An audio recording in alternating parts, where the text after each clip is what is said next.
Okay, that's an easy one. I miss Australian beer. I'm a big fan of beer, and when I was in Australia, I always drink the Australian beer every day. It's very, very, very important for me. But it's very hard to find good Australian beer in Japan. The other thing that I really miss is Australian wine. Wine is gorgeous in Australia, and we have a special varieties of wine that I really miss. Also, I miss the environment in Australia. I miss the night sky. I miss the beautiful stars in the country, and I miss the beautiful beaches of Australia too. So for that, I try to find out a lot about Japanese beer, and I'm a big fan of Ebis.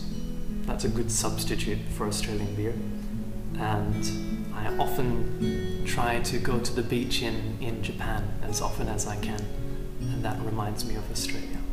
I've been interested in many countries, but I think the main reason for choosing Japan was just travel. I love travel. I've been to many different countries, and Japan is very close to Australia. It's just directly up from Australia, so it was an easy choice. When I was in Australia, Australians learn a lot about Japan, and I think in our perception of different countries, I think Japan is probably one of the closest countries for Australians. Also, it's when I came to Japan for the first time, it was something that was so different to Australia, and I think I really enjoyed the difference. When I first came to Japan, it was I was in university. I was a university student, and I came over and I landed in Narita, and I drove with friends from Narita all the way down to Osaka. And it seemed to me at the time that Japan from Narita to Osaka was just one big long city. In Australia, we don't have many people, we don't have many big cities. So I was amazed at how many houses, how many people, and the vastness of the cities in Japan. So I guess my first impression was technology, my first impression was people, and how big Japan was. Okay, the biggest challenge for me is language. When I first came to Japan, I didn't know much Japanese at all. I spent about 2 months before learning basic Japanese and learning basic hiragana, katakana, a little bit of kanji. But when I came to Japan, I was pretty much a beginner. So communication and language was the biggest challenge. For culture, that has never been a challenge for me. It's always been very interesting, and I think I always try to look for not the differences in culture but the similarities. So finding the similarities between culture and living in Japan has been very easy. Just the difference in language and being able to communicate, that has been a challenge for me. It's a challenge that I actually really enjoy though. So when I first came to Japan, getting better at Japanese and getting better at communication was a great challenge, and something that I really enjoyed working on every day by making new friends, talking with people, and just basically getting better and better at living in Japan and making my life here as normal and as fun as I can. Okay, it's a really good question, and the best way I can answer it is going back to my own university life. And when I was in university, I had a part-time job which I would guide international students around university. For the international students, I met many different countries, and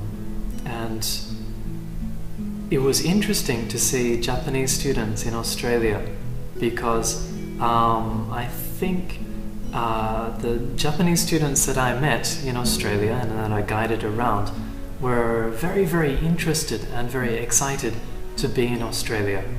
And I think it seemed that